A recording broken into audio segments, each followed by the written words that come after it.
हाल ही में ईरान के द्वारा हिंद महासागर के एक द्वीप डियोगो गार्सिया पर हमला किया गया। कुल मिला के भारत के एक पड़ोसी देश पर हमला किया गया। ठीक है, तो ये जो डियोगो गार्सिया है इस पर यूके और यूएसए का एक सैन्य अड्डा है ना। तो ईरान के द्वारा 3800 किलोमीटर दूर मारक क्षमता वाली 2 बैलिस्टिक मिसाइल छोड़ी गई है। ये जो बैलिस्टिक मिसाइल है इसमें से पहली जो मिसाइल थी वो रास्ते में ही रुक गई और दूसरी जो मिसाइल है वो इंटरसेप्ट कर लिया गया है ना। अब जानते हैं कि जो डियोगो गार्सिया है इसकी भौगोलिक स्थिति के बारे में कि इसकी लोकेशन कहाँ पर है और इसके बाद इसकी ऐतिहासिक पृष्ठभूमि के बारे में जानते हैं। फिर लास्ट में देखेंगे कि इसका महत्व क्या है। ठीक है, तो डियोगो गार्सिया जो है वो हिंद महासागर में स्थित एक छोटा सा द्वीप है। ठीक है, एक छोटा सा द्वीप है जो कहना चाहिए आपके अफ्रीका और साउथ ईस्ट एशिया पर क्या करता है, नजर रखता है।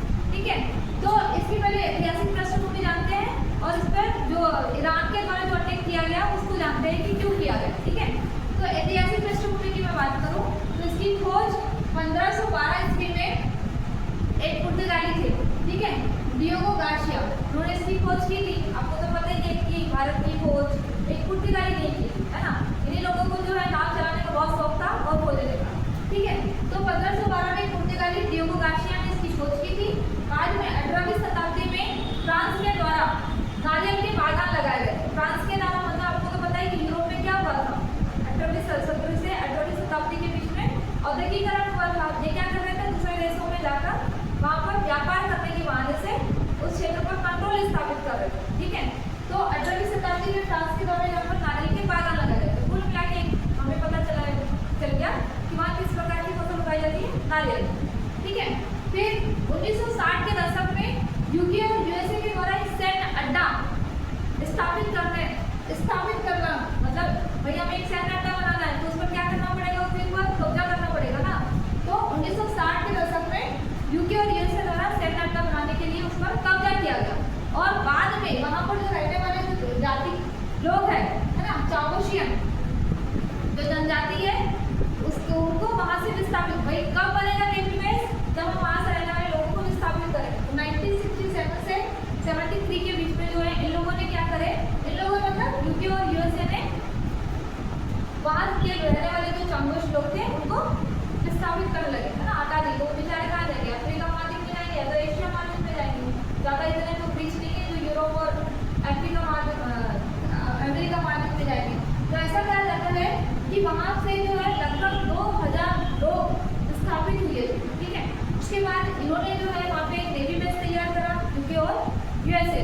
ठीक है, और यहीं से इन लोगों ने मतलब कहना चाहिए आपका अफगानिस्तान वाला युद्ध हो, खाड़ी देशों का जो युद्ध हो और इराक जो युद्ध है उस पर यूएसए के द्वारा जो है कहना चाहिए मिसाइलें के द्वारा अटैक किया गया था और उस युद्ध का जो इन्होंने रूप बदला था। किसने, यूएसए। यूके तो नहीं था, यूके के पास इतना पावर नहीं है ना।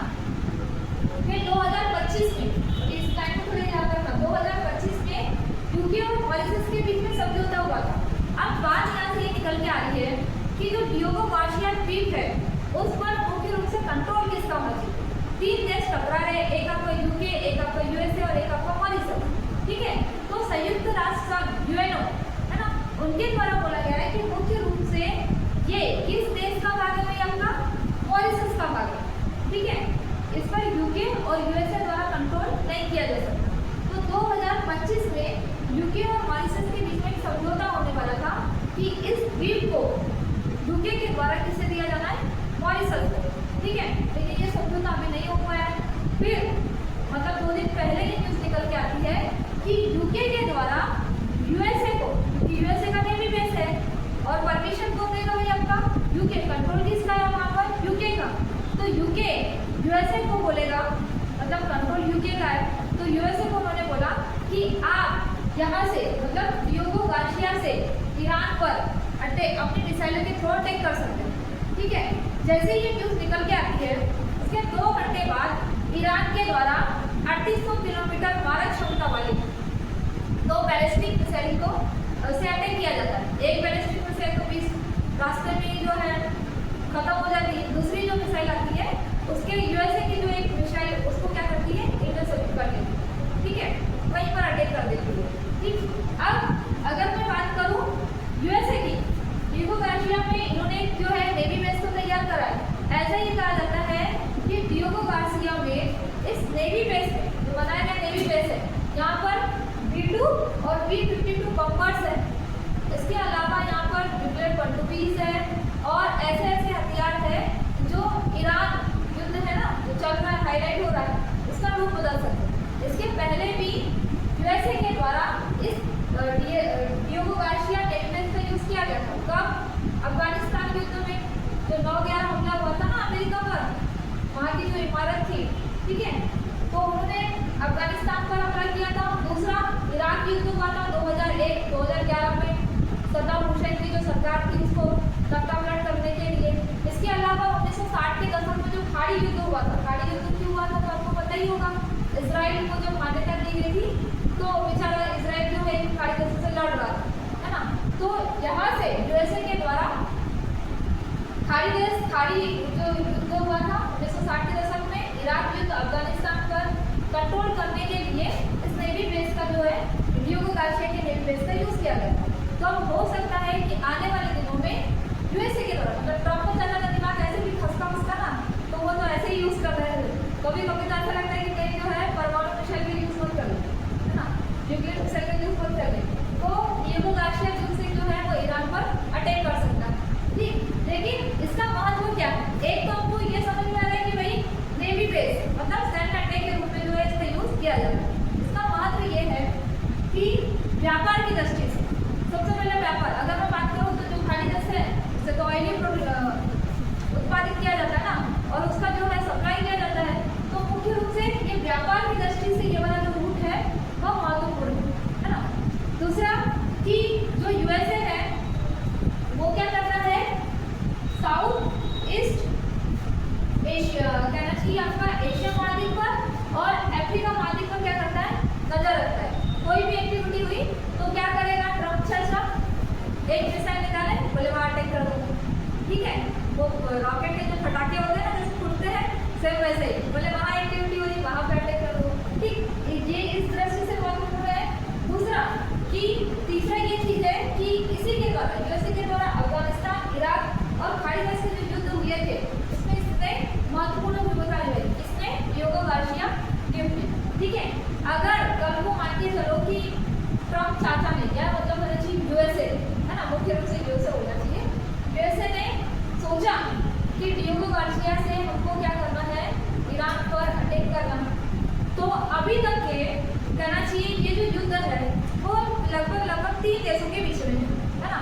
एक आपका यूएसए, इजराइल और ईरान। इजराइल तो बेचारा लेबनान से लड़ते ही जा रहा है क्योंकि ईरान का मित्र है ना वो लेबनान, है ना, हिजबुल्ला, वहाँ के जो आतंकवादी संगठन है वो बेचारा जो है आए दिन उस पर रॉकेट छोड़ते ही जा रहे हैं, वो बेचारा लड़ रहा है। अब अकेला जो पड़ा है वो यूएसए पड़ा है, यूएसए किससे लड़ेगा, ईरान से लड़ेगा, ठीक है।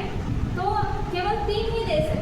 अगर डियोगो गार्सिया पर ईरान के द्वारा जो अटैक किया गया है, क्योंकि डियोगो गार्सिया मुख्य रूप से किसका हिस्सा है, यूके का हिस्सा है, उन्हें मॉरिशस को भी नहीं दिया ना।